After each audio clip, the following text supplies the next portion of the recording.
Bruno, Pera aí, deixa a moto passar. não dá pra ouvir, Helder. Fala.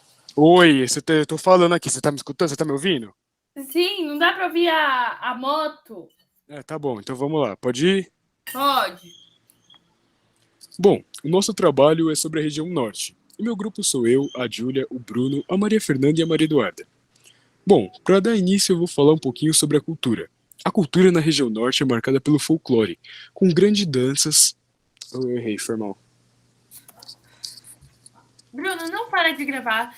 Corta depois, você É, edita. peraí. Bom, nosso trabalho é sobre a região norte. E meu grupo sou eu, a Júlia, o Bruno, a Maria Eduarda e a Maria Fernanda. Bom, para dar início, eu vou falar um pouquinho sobre a cultura. A cultura da região norte é marcada pelo folclore, com grandes atrações, como o Festival Folclórico de Parintins, o Festival de Sairé em Santarém e o Círio de Nazaré em Belém. Também são notáveis as danças típicas, como a ciranda, a marujada, o carimbó e entre outras. Por causa do ciclo da borracha, alguns dos teatros mais belos do Brasil se localizam na região norte, como o Teatro da Paz, em Belém, e o Teatro Amazonas, em Manaus, uma mistura de rococó, barroco e entre outras artes. E para dar continuação, eu vou falar um pouquinho sobre a alimentação.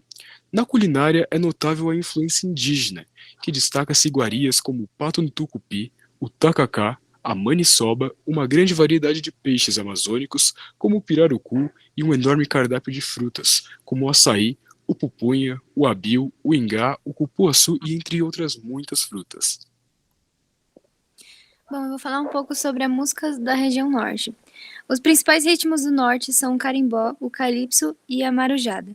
A dança do carimbó é uma manifestação indígena. Essa música tem uma influência do batuque africano. Esse ritmo também tem uma influência das músicas folclóricas lusitanas, com castanholas na marcação das canções. Já o calypso é uma música agitada, com uma influência afro-caribenha, que faz muito sucesso no Pará. Já a marujada surgiu de uma festa em louvor de São Benedito. Essa dança era feita pelos negros. Os instrumentos musicais da marujada são o tambor, a cuíca, os pandeiros, a rebeca, a viola, o cavaquinho e o violino. Bom, gente, eu vou falar um pouco do dialeto da região norte. Então, temos o dialeto nortista ou amazofonia. Refere-se ao dialeto empregado por boa parte dos habitantes da região amazônica, ou seja, a região norte do Brasil, e de seus 7 estados. A região norte do Brasil tem pelo menos dois dialetos de destaque. O dialeto considerado tradicional, utilizado pela maioria dos habitantes da região, ou seja, os mais antigos, nas duas maiores cidades, Belém do Pará e Manaus. O outro dialeto é utilizado pelos migrantes, presente na região sudeste do Pará, região de Carajás, mais especificamente. No estado de Rondônia, é um dialeto derivado de misturas de nordestinos, mineiro, capixaba, goiano e gaúcho. O dialeto que tem um nome bastante curioso, que é canoa cheia de cucos de pulpa arua, apura, que seria na língua culta canoa cheia de cocos de polpa proa. Esse dialeto é falado por amazoroense e paranaense e sua marca essencial é a modificação da pronúncia da vogal tônica em um. Então, eu tenho que também falar um pouco da explicação histórica do sotaque. Ele é derivado à forte colonização portuguesa na região norte e à pouca influência linguística da cultura de outros povos.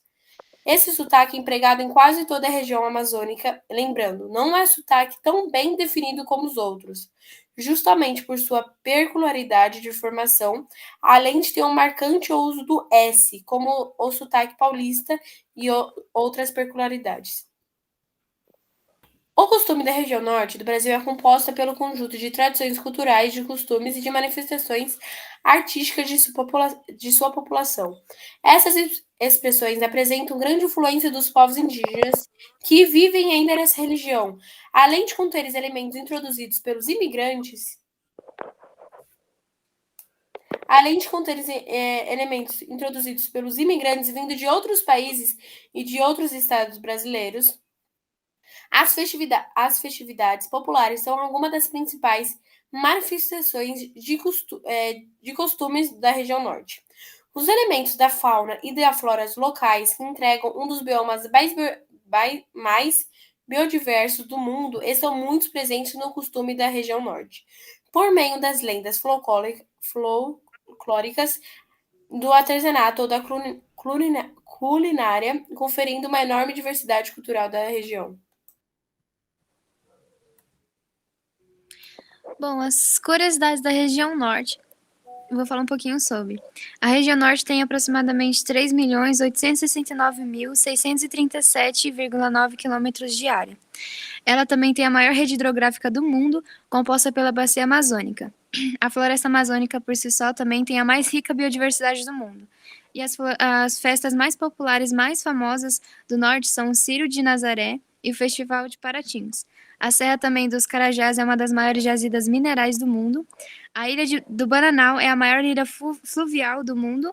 A região norte é a mais extensa dentre as 5 regiões do Brasil também.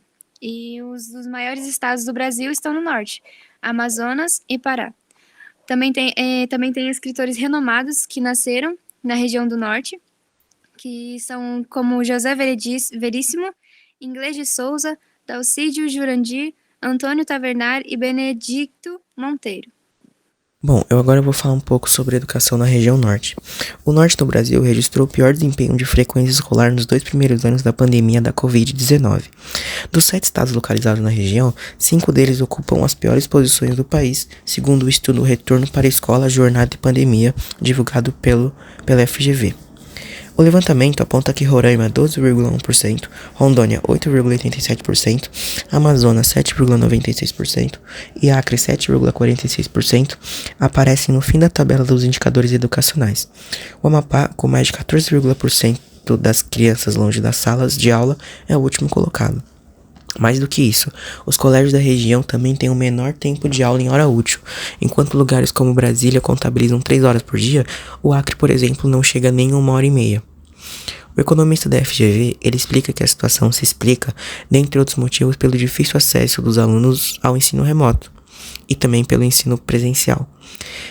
Nele também, ele chama atenção para que o grande contingente de crianças dos estados nortistas, diferentemente do que acontece em outros locais do Brasil, que têm populações mais envelhecidas. As crianças do estado da região norte, elas não estão estudando não apenas porque não querem, mas porque não querem receber o material. Isso pode acontecer por conta da infraestrutura para o ensino remoto e presencial ser baixa.